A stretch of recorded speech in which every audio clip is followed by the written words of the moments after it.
Il est 8h31. Bretagne 5, l'invité de la matinale. Et notre invité ce matin est Philippe Hercouet, maire de Lamballe-Armor, premier vice-président de Lamballe Terre et Mer en charge de l'économie, l'innovation et la recherche. Il est avec nous en direct ce matin. Je l'en remercie. Bonjour. Eh bien, bonjour et merci de m'accueillir. Et puis, j'en profite pour faire un grand bonjour et souhaiter une bonne année à tous les auditeurs. Une bonne santé et de l'énergie pour l'année. Voilà, de l'énergie. Eh bien, justement, vous me donnez l'occasion, Philippe Hercouet, de commencer par l'énergie. Et c'était pas téléphoné, comme l'on dit. L'énergie, c'est le grand sujet aujourd'hui pour les municipalités, pour les villes ou les communes de moindre importance. Comment se passe cette gestion de l'énergie à Lamballe-Armor alors que les coûts justement de l'électricité par exemple, mais aussi du gaz, explosent? Je crois qu'il faut être réaliste. Bon, d'abord, première des choses, je crois qu'il faut qu'on prenne conscience de ça. Cette difficulté qu'on rencontre aujourd'hui sur l'énergie, elle était déjà prévue et inscrite quand même dans les évolutions depuis des années. Et peut-être que collectivement, on a du mal à regarder les choses parfois et on vit beaucoup dans le quotidien. Et notre rôle, nous, c'est toujours prendre du recul.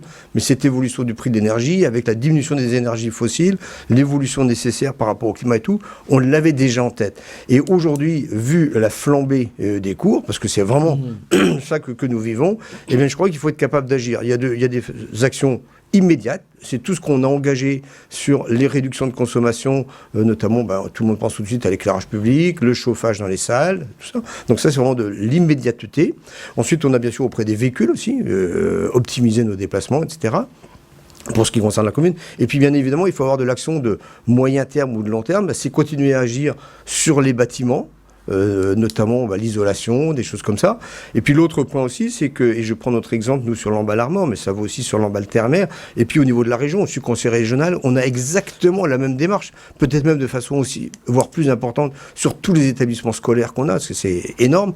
Mais globalement, ce qu'il faut faire, c'est qu'on optimise, qu'on améliore l'isolation thermique des bâtiments, et puis qu'on gère aussi mieux notre patrimoine, c'est-à-dire que sur Lamballe-Armor, on a vraiment beaucoup de bâtiments, et bien on a toute une réflexion qu'on engage pour voir si tous ces bâtiments, il faut les garder ou s'il faut les utiliser de façon plus optimale. C'est-à-dire que, par exemple, un bâtiment qui est mis à disposition d'une association, est-ce qu'elle l'utilise à plein temps ou est-ce que, au contraire, on va regrouper deux associations dans le même bâtiment, c'est-à-dire qu'on aura moins de dépenses et on optimise nos budgets. Voilà, donc des actions à court terme, des actions à moyen terme ou à long terme. Et puis, bien sûr, tout ça, ça ne se fait pas tout seul dans notre coin. On travaille aussi, bien sûr, à sensibiliser les habitants, tout un ensemble de choses. Donc ça, c'est le côté consommation. Et puis, bien évidemment, il faut aussi qu'on accompagne ou qu'on soutienne, même si on n'est pas des producteurs d'énergie nous-mêmes, qu'on soutienne la production aussi. Ça peut être soutenir le développement de l'éolien, ça peut être soutenir ou installer du photovoltaïque ou des choses comme ça. Et puis également, voir comment, dans le respect de la production alimentaire et tout, on peut aussi favoriser ou accompagner le développement des productions par exemple du méthane ou des choses comme ça. Alors, vous le soulignez, je ne l'ai pas dit dans la présentation, mais vous êtes aussi conseiller régional, Philippe Hercouet. Il y a un triptyque, ville, agglo et région. Comment rendre ce triptyque efficace justement dans ces prises de décision sur des choses importantes telles que l'énergie ou le développement? D'abord, je crois que... Alors, c'est même plus qu'un triptyque, parce qu'on travaille aussi d'abord avec l'État aussi. Oui, bien sûr. Voilà, le département. Je gardais l'aspect régional, en fait. Et à notre niveau, je crois qu'il faut toujours se dire qu'il faut toujours optimiser. D'ailleurs, que chacun garde ses meilleures compétences au même endroit, et au meilleur endroit. Et puis, par exemple, sur l'énergie, on travaille beaucoup avec la région. Qu'est-ce qu'il y a comme accompagnement de développement de production dans les exploitations, ou des choses comme ça. Au niveau de l'articulation avec une communauté d'agglo, c'est est-ce qu'on peut concilier l'utilisation de nos bâtiments, tous ces aspects-là, mais donc être en phase aussi en permanence dans ce que nous mettons en œuvre. Alors, on parle aussi de budget, alors là, pour l'énergie, mais plus largement dans la presse, ces temps derniers, nos confrères se sont fait l'écho de difficultés à Lamballe-Armor. Alors, on ne va pas rentrer dans une polémique, c'est pas le but ce matin, mais il y a besoin d'une petite explication de texte. Qu'est-ce qui se passe au niveau de Lamballe-Armor, au niveau du budget aujourd'hui, au niveau de l'économie de l'agglo? Alors, déjà, je vais repréciser parce que c'est toujours compliqué pour tout le monde. Lamballe-Armor, c'est la commune. Voilà, Lamballe Terre et Mer, pardon. C'est la communauté d'agglo. Je me suis laissé avoir. Voilà. Lamballe Terre et Mer, bien entendu. Mais cette confusion qui est faite là, mais c'est normal. on se rend bien compte sur notre territoire, on avait autrefois Lamballe. Ensuite, on a eu Lamballe-Armor, c'est la commune, mais qui s'est, à la suite de fusion de différentes communes, on a créé la commune de Lamballe-Armor, donc déjà, c'est pas évident pour tout le monde de s'y retrouver. On avait Lamballe Communauté, et puis on avait d'autres communautés de communes à côté, et quand on a fusionné les communautés de communes, c'est devenu la communauté d'agglomération Lamballe-Terre-et-Mer. Et il faut bien reconnaître que pour les habitants, c'est pas toujours évident de s'y retrouver. Et nous, là-dedans, je pense qu'on a une responsabilité aussi en tant qu'élus, parce que quand les habitants ont un petit peu de mal à s'y retrouver, eh ben, ça ne crée pas forcément d'emblée de la confiance pour tout le monde. Donc je pense qu'on a vraiment ce travail de pédagogie sans arrêt à refaire tout le temps. Donc pour en revenir aujourd'hui à Lamballe-Terre-et-Mer, et c'est pareil dans toutes les collectivités, hein, on a parlé à l'instant de l'évolution du coût de l'énergie, donc qui se répercute sur les budgets. C'est des évolutions selon les collectivités. Ça peut être de quelques dizaines de milliers d'euros pour des communes, mais ça peut aller jusqu'à plusieurs centaines de milliers d'euros, voire des millions pour certaines. Donc il faut faire face à ça. On a d'autres événements aussi qui arrivent, hein, qui expliquent un petit peu nos difficultés ou nos nécessités de travailler différemment sur les budgets. C'est l'inflation. On n'en a pas encore parlé, mais l'inflation, elle est énorme. Elle est quand même en moyenne reconnue au niveau national de l'ordre de 7% sur un an. Elle va augmenter. Elle va continuer, mais on sait que ça a des impacts différents. On a des évolutions, par exemple, sur des travaux, on a des évolutions des prix qui peuvent être parfois jusqu'à 20-30%. Donc ça, il faut en tenir compte. On a aussi une chose qui a été décidée au niveau national et à laquelle nous avons non seulement adhéré localement, mais que nous avons même accompagné et voire même fait un peu plus, c'est les augmentations aussi en termes de rémunération du personnel, parce que il fallait faire face aussi à ça. Donc tout ça fait que on a des besoins de financement plus élevés, et les recettes en face, il y a quelques recettes à travers les dotations ou à travers les impôts locaux, mais c'est pas si simple que ça. Donc face à ça, il faut trouver des économies, parce qu'on ne peut pas se retrouver dans le même niveau de dépenses qu'on avait avant par rapport à maintenant. Voilà, donc des économies, ça veut dire qu'il faut en faire d'abord dans le fonctionnement au quotidien. On a parlé des économies d'énergie tout à l'heure. Sur les gestions de personnel, il n'est pas question de faire des économies sur le dos des agents, parce que les agents, ils sont là au quotidien pour répondre et apporter les services dont on a besoin. Donc il faut qu'on regarde comment on travaille là-dessus. Et puis on a aussi tout ce qui concerne notre fonctionnement quotidien, les déplacements, travailler de plus en plus à ce que quand on fait des aménagements, il y aura moins de frais d'entretien, mais ça se fait pas d'un coup quand même ça. Et puis dernière chose, c'est sur les investissements. Et là on a des grosses discussions dans toutes les collectivités. L'investissement, en gros, comme je disais tout à l'heure, si les coûts de travaux ont augmenté de 20%, on fera 20% de travaux en moins. Donc ça oblige à faire des arbitrages dans nos plans prévisionnels d'investissement. Alors, souvent, ce que l'on entend, monsieur, madame, tout le monde est préoccupé. Est-ce que la fiscalité va bouger ? Est-ce que, en un mot, vous allez augmenter les impôts ? Alors, sur Lamballe-Terre-et-Mer, le budget a été voté. Et pour faire face, justement, à ce besoin d'équilibre budgétaire, ce qui a été fait, c'est maîtriser les dépenses en termes de fonctionnement et de personnel. Je dis maîtriser les dépenses, ça ne veut pas dire qu'on n'investit pas dans le fonctionnement des agents, faut pas ça. Revoir le plan pluriannuel d'investissement, donc ça c'est la première des choses. Mais comme tout ça ne suffisait pas, au niveau de Lamballe-Terre-et-Mer, il a été décidé de recourir également à une augmentation sur ce qui concerne la taxe foncière. Voilà. Donc oui, c'était une façon, et c'est un choix qui a été fait. Je précise quand même qu'au niveau de Lamballe-Terre-et-Mer, le taux qui était appliqué avant, alors c'est pas pour justifier, pour dire c'est anodin, c'est pas vrai du tout, ça je tiens à le dire, mais on était sur un taux qui était inférieur à la moyenne des autres communautés d'agglo dans le département. Donc vous rééquilibrez en quelque sorte. Alors, le terme rééquilibrer, je ne sais pas si c'est le meilleur terme, mais oui, c'est l'effort qui a été nécessaire pour équilibrer le budget au niveau de Lamballe-Terre-et-Mer. Sachant que nous sommes, dans toutes les collectivités, confrontés à une réelle difficulté, à un réel arbitrage. Est-ce que nous faisons le choix de dire nous allons diminuer certains services publics, certains services à la population, ou est-ce que nous sollicitons une participation plus grande, c'est l'impôt, pour permettre de conserver le maximum de services. Et c'est une vraie difficulté à laquelle nous allons tous et toutes être confrontés dans les années qui viennent. D'autant qu'il y a une demande des populations pour plus de services publics, de proximité en particulier, et à la fois aussi une diminution des impôts. Donc, pas facile l'équation. Mais l'équation, elle n'est pas simple du tout, mais c'est justement peut-être l'intérêt du vrai débat démocratique permanent Oui, qu'est-ce que nous voulons dans une société? Bien évidemment, il y a est-ce qu'on augmente les impôts ou est-ce qu'on diminue les services? Et puis il y a aussi l'effort en interne, c'est comment est-ce qu'on optimise, comment est-ce qu'on travaille pour qu'on puisse maintenir le maximum. Mais oui, c'est une vraie question dans notre société aujourd'hui. Et je pense que ça ne peut pas se résoudre à aucun endroit par des attitudes ou des décisions dogmatiques, mais à chaque fois mesurer quelles priorités politiques nous donnons sur le territoire, quels services prioritaires sont nécessaires. Est-ce que c'est par rapport aux enfants dans les écoles? Est-ce que c'est par rapport, je dirais, au transport sur le territoire? Est-ce que c'est par rapport aux personnes âgées qu'il faut faire des choses? On a vraiment ces discussions à avoir.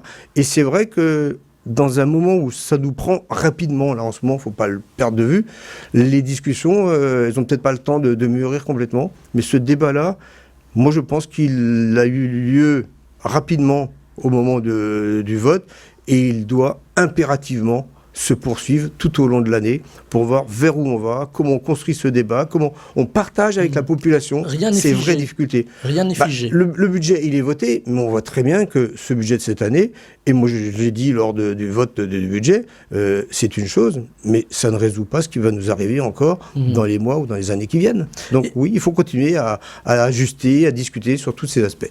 Il y a une inquiétude aujourd'hui de la population, mais aussi des élus. On a évoqué l'inflation. Il y a aussi cette guerre, la guerre en Ukraine, qui a des conséquences. On parlait d'énergie en commençant. Et est-ce qu'il y aura forcément un avant, un après-guerre en Ukraine, y compris sur nos territoires locaux? Je crois qu'il faut être réaliste. D'abord, sur le plan des esprits, l'avant et l'après-Ukraine, oui, il nous a marqués. Parce qu'on a quand même repris, si je peux me permettre dans la figure, le fait que ce qu'on imaginait inimaginable il y a quelques années, c'est-à-dire un conflit au sein de l'Europe et d'un pays qui en envahit un autre, on n'imaginait pas, et en fait, c'est encore possible. Donc, ça repose les choses quand même sur le plan mental. Ensuite, sur le plan de l'impact, on le voit bien sur l'énergie, mais ça a accéléré des choses qui, de toute façon, allaient nous arriver sur le coût de l'énergie. Mais on voit bien que toute la réflexion sur nos dépendances en approvisionnement énergétique, elles sont à revoir. Le niveau de l'inflation, on avait perdu l'habitude depuis quelques années de l'inflation. Donc, on est revenu dans cette réalité-là. Et puis, au-delà de ça, je crois que c'est aussi le vrai place du débat aussi, comme je disais tout de suite. On voit bien qu'on a des difficultés. La société, ça bouge très vite, pas seulement sur le côté énergétique, mais climatique, il faut l'aborder aussi.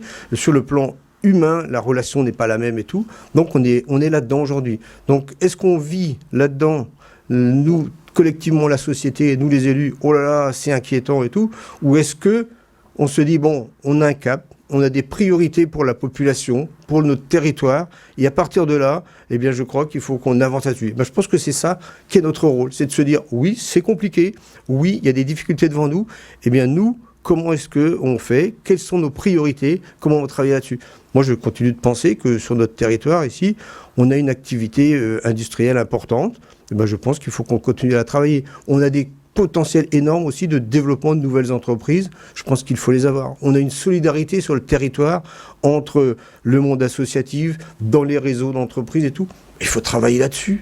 Et je pense que nous avons une population qui est, je le pense, très sincèrement, tout à fait en mesure de comprendre et de participer à ces réflexions-là, et qu'on peut continuer, et c'est notre rôle, à construire une société et à continuer à avancer. Le danger, il serait que dans ces situations difficiles, on vive du repli sur soi et qu'on dise c'est pas possible, on va pas pouvoir y arriver et tout. Non, c'est pas ça le but, et c'est pas ça le but, et c'est pas non plus comme ça qu'on s'en sortira. Donc je pense qu'on est encore là, nous, pour non seulement porter de l'espoir, mais mettre en œuvre ce qui permet de continuer à vivre pour tout le monde. Alors aujourd'hui, on voit les hommes, les femmes politiques très vilipendés. On a une situation politique particulière en France. Avant, il y avait la droite, la gauche, les extrêmes, le Parti communiste. Tout ça a un peu volé en éclats aujourd'hui. Comment un élu de terrain s'y retrouve ? Il faut bien reconnaître qu'aujourd'hui, c'est certainement un peu plus compliqué, mais je disais tout à l'heure, la société évolue beaucoup. On a une forme de libération, entre guillemets, de la parole à travers notamment les réseaux sociaux. On a tout ça qui fait que c'est vraiment déstabilisant. Bon, c'est agressif, des fois. Oui, c'est agressif, et je vois même parfois même de la part d'élus ou autres. Donc, moi, je pense que face à ça, d'abord, la première des choses, Je pense que nous sommes sur un territoire ici, autour de Lamballe, sur Lamballe terre et mer. J'ai parlé de ce que je connais un peu bien, mais même de façon générale en Bretagne, on est sur des territoires qui sont encore, je dirais, humains. Voilà, n'allons pas au-delà de ce qu'il faut en termes de noircir les choses. Mais pour autant, on sent bien, et on sent par moments, d'ailleurs, c'est assez surprenant, des poussées à certains moments, des périodes de l'année où il y a une forme de tension, d'exaspération. Ne perdons pas de vue aussi qu'il y a des personnes pour qui il y a des vraies difficultés.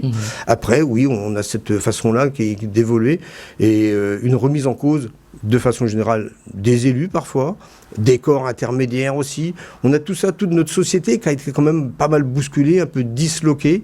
Je crois que face à ça, ne pas noircir plus qu'il y a de besoin. 2, il faut qu'on soit au contact des gens.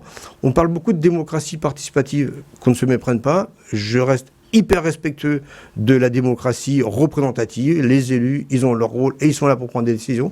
Mais il faut qu'on soit aussi à l'écoute de ce qui se passe autour de nous, voir un peu comment on peut travailler là-dessus.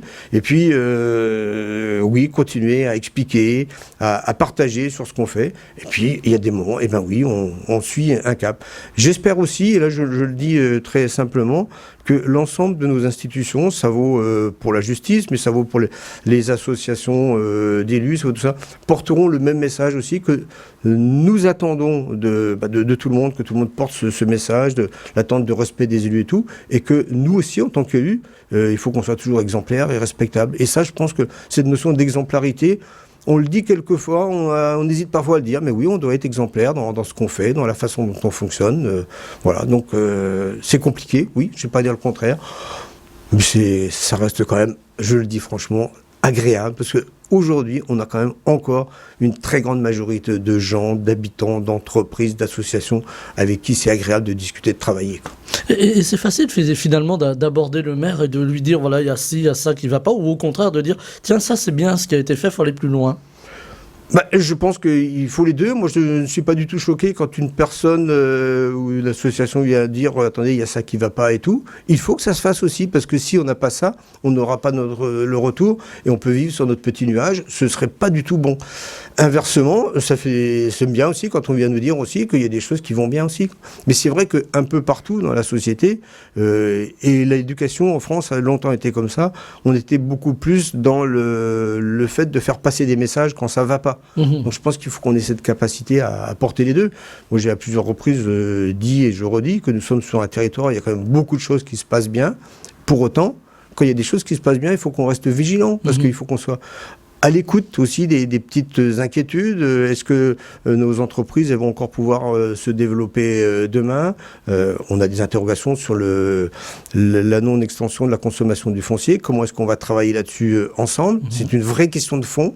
Est-ce que donc tout le monde pourra s'installer ? Est-ce qu'on peut loger tout le monde sur notre territoire ? Nous, aujourd'hui, c'est vraiment notre question première. Donc c'est là-dessus qu'on travaille au maximum pour pouvoir accueillir des gens. Tout. Il faut vraiment qu'on soit à l'écoute, qu'on voit bien ce qui se passe et qu'à partir de là, oui, tout le monde ne sera pas forcément toujours content de tout. Mais il faut aussi qu'on assume. Et c'est aussi ça l'intérêt d'une démocratie, c'est qu'on est capable d'entendre, mais à partir du moment où on entend, on analyse les choses, on essaie de toujours garder le cap de vers où on veut aller, et puis là, on prend des décisions. Voilà. C'est le principe même d'une vie en société, je pense. On parlait des grands sujets, sans noircir le tableau là encore, mais il y a des difficultés de logement en Bretagne. Et comment ça se passe sur Lamballe terre et mer, par exemple, ou Lamballe Armor, si on diminue un petit peu la focale. Comment ça se passe ? Est-ce qu'on peut encore se loger sur l'agglomération, ou est-ce qu'on ressent déjà les premières difficultés ? C'est pas qu'on ressent les premières difficultés, on les vit depuis quelques mois déjà quand même. Il se trouve que si on prend un petit peu de recul historique, il y a une vingtaine d'années, il y a eu beaucoup de construction de logements. Et donc, ça avait permis de loger assez facilement les gens. Et puis, il se trouve qu'ensuite, on a eu, si on refait quelques années derrière, en 2008-2009, crise économique, ralentissement économique global, ralentissement de la construction de logements aussi. Depuis, on a eu un très beau développement économique sur le territoire. Et c'est indéniable, vraiment avec beaucoup de recrutement. Sur le secteur Lamballe terre et mer, nous sommes le deuxième secteur en termes de chômage, le plus faible taux de chômage après Vitré. Donc, forcément, ça attire attire beaucoup de monde, donc il y a un besoin de logement. Or, le logement, ça va pas aussi vite. Il y a une certaine inertie, donc on a aujourd'hui un vrai besoin de logement. Des personnes qui ont du mal à se loger, donc qui sont obligées d'aller chercher loin. Des entreprises parfois qui recrutent, mais les personnes ne viennent pas travailler parce qu'elles n'ont pas trouvé de logement. Donc ça, c'est le logement de façon générale. On a un vrai besoin en logement social aussi, parce que c'est vrai que sur notre territoire, les salaires sont souvent corrects, mais pas forcément toujours élevés pour pouvoir se loger. Et puis les critères d'attribution de logements sociaux sont tels que chez nous, il y a à peu près entre 60 et 70% des habitants qui peuvent prétendre à un logement social. Donc on n'en a pas assez. Donc on est obligé de travailler là-dessus. On a une vraie difficulté aujourd'hui. Et ça fait le lien un peu avec la question aussi du transport, du déplacement. C'est bien, parce que j'allais y venir, mais vous anticipez, c'est très bien. Parce que les deux sont très liés. Les deux sont très liés. Si on ne trouve pas de logement ou à un prix accessible proche de son travail, on est obligé d'aller habiter plus loin. C'est souvent attractif parce que les prix sont plus faibles dans d'autres communes. Mais néanmoins, à ce moment-là, il faut une voiture pour aller au travail. C'est du temps à passer. C'est le déplacement, le transport des enfants. C'est la proximité des services. Donc il faut trouver ce bon compromis entre aller répartir de l'habitat partout, ce qui est très bien, mais en même temps, comment on accède à tous les services. Et on ne peut pas avoir tous les services partout. Donc oui, c'est une vraie question. Et donc nous, on travaille beaucoup, là déjà maintenant, à développer de l'habitat. Et ce qui est intéressant, c'est que ce soit les privés ou les publics réinvestissent pour qu'il y ait de l'habitat. Et puis on anticipe à travers notre plan local d'urbanisme sur la possibilité de répartir des logements un peu partout, mais aussi de travailler sur le renouvellement urbain, c'est-à-dire refaire de la construction le maximum dans ce qu'on appelle des dents creuses ou en proximité immédiate de centre, pour que les gens puissent aller à pied, en vélo, au travail. Ça veut dire aussi que si on réussit à faire ça, on aura aussi moins de problèmes de stationnement, moins de problèmes de circulation, puisque c'est pas des gens qui viendront d'ailleurs en voiture. Voilà, donc il faut trouver un équilibre là-dessus. Et le but, quand je dis ça, c'est pas d'assécher ou de désertifier les communes autour, mais c'est que une personne qui n'a pas beaucoup de moyens, si elle peut habiter à côté de son travail, elle n'aura pas de frais de transport pour y venir. Voilà, et on protège aussi la planète, parce que moins de voitures. Tout à fait. Il y a aussi des fois, alors on parlait des difficultés de stationnement. Alors je vais prendre le cas de Lamballe-Armor. On entend beaucoup râler en ce moment, il y a beaucoup de travaux à Lamballe, et c'est pas toujours simple de se garer pour aller faire ses petites courses ou aller au marché. Là aussi, on est dans l'investissement, mais on est aussi dans l'équilibre entre investir, protéger les centres-villes. Lamballe, le centre-ville est assez développé. On a aussi de grandes surfaces autour de Lamballe. Est-ce qu'il y a un moment où il faut protéger vraiment cet équilibre pour pas, que comme dans certaines zones, pas forcément en Bretagne, on voit des grandes superficies à l'orée des villes qui captent, j'allais dire, monsieur, madame, tout le monde pour aller faire ses petits achats et qui fait la désertification des commerces dans les centres-villes. Est-ce qu'il est important d'avoir cette réflexion là aussi aujourd'hui ? Alors, l'avoir aujourd'hui, oui, mais on l'a déjà sur Lamballe depuis des années. On a toujours veillé à garder un équilibre entre justement la grande distribution et le commerce de proximité de centre-ville. La chance que nous avons, c'est qu'on n'a pas de zone commerciale, pour prendre ce terme-là, en périphérie. Même la grande distribution, et on est content qu'elle existe, elle est quand même très proche du centre. Et on a toujours travaillé à ce qu'il n'y ait pas de développement plus qu'il n'y a de besoin. Donc ça, c'est important. La deuxième chose, c'est que justement, en faisant ça, ça permet de garder une part de commerce local. Et c'est vrai qu'aujourd'hui, le commerce local va plutôt bien, même s'il y a des commerces pour qui c'est toujours difficile. Faut pas rêver. Moi, je suis assez admiratif parce que c'est vraiment un investissement de tous les jours. Mais bon, pour ça, il faut aussi que la circulation soit fluide. Il faut qu'il y ait des places de stationnement. On le sait très bien parce que... Alors, il y en a des places de stationnement dans le centre de Lamballe. Elles sont jamais très loin. Mais c'est vrai que parfois, il faut la trouver. Parfois, il faut faire 200, 300 mètres. Néanmoins, on travaille aussi toujours à améliorer ça. Là, on sort d'une période où on a travaillé sur la rue Foch. La rue Foch, les habitants la connaissent bien. On a travaillé là-dessus. Donc, pendant les travaux, et on en a souvent, c'est compliqué de circuler. Mais ensuite, ça permet aussi aux vélos de circuler. Ça permet à tout le monde de circuler. Ça permet à tout le monde de se stationner. On travaille aussi actuellement à faire un passage, c'est très ponctuel, mais entre le Haras et l'hôpital, qui permet de se garer sur ce qu'on appelle le stade Saint-Martin. Et bien là, on va libérer des places aussi sur le champ de foire. Donc, sans cesse, on travaille là-dessus.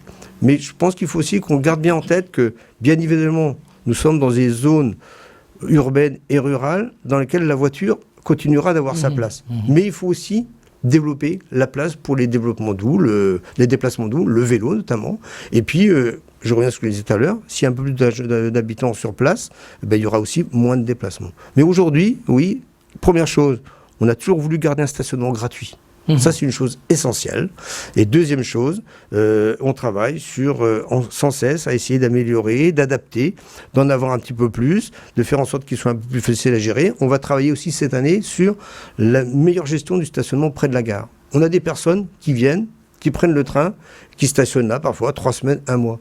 Quand on vient stationner dans une gare TGV et qu'on reste pour 3 semaines, je pense qu'on peut se garer à peut-être 500 mètres et faire 10 minutes à pied. Voilà. Mais c'est une évolution qui est importante à avoir pour garder un bon équilibre de vie et de dynamique locale. Il nous reste, à peine une petite minute. Je regarde notre réalisateur. J'aurais voulu Philippe Hercouët, avant de conclure, qu'on dise un mot du musée Mathurin-Méheut, parce que c'est un objet culturel aujourd'hui à Lamballe et qui rayonne bien au-delà de Lamballe. J'aurais voulu qu'on en dise un mot.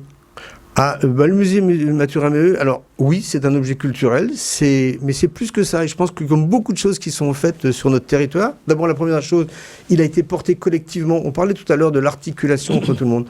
Il a été porté avec des aides de l'État, de la région, par le département, la communauté d'agglo et la ville. Déjà, ça c'est une première chose intéressante. Et l'association des amis de Mathurin-Méheut. Donc là, on est vraiment dans quelque chose qui est porté collectivement.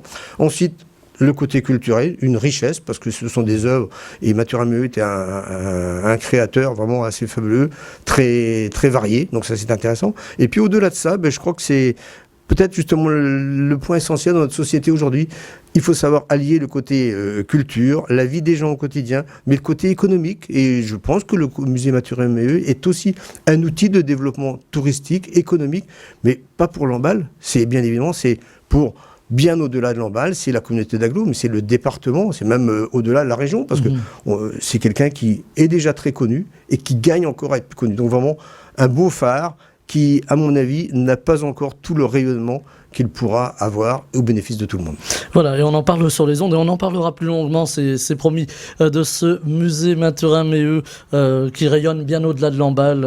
En tout cas, j'encourage les auditrices et auditeurs à aller y faire un tour, c'est vraiment très beau. Philippe Hercouët, on va devoir se quitter. Il est 8h, presque 59. On est un petit peu en retard. Je rappelle que vous êtes alors conseiller régional, je ne l'ai pas dit tout à l'heure, mais vous êtes également maire de Lamballe-Armor, premier vice-président de Lamballe Terre et Mer. Voilà, j'en perds ma voix. De Lamballe Terre et Mer en charge de l'économie, l'innovation et la recherche. Et vous étiez avec nous en direct ce matin. Je vous en remercie. Belle journée. Merci beaucoup de cet accueil, merci de cet échange, très intéressant. Et puis bonne journée et encore bonne année à tous nos auditeurs. On a de l'énergie et il en faut. Bretagne 5 matin, Stéphane Hamon.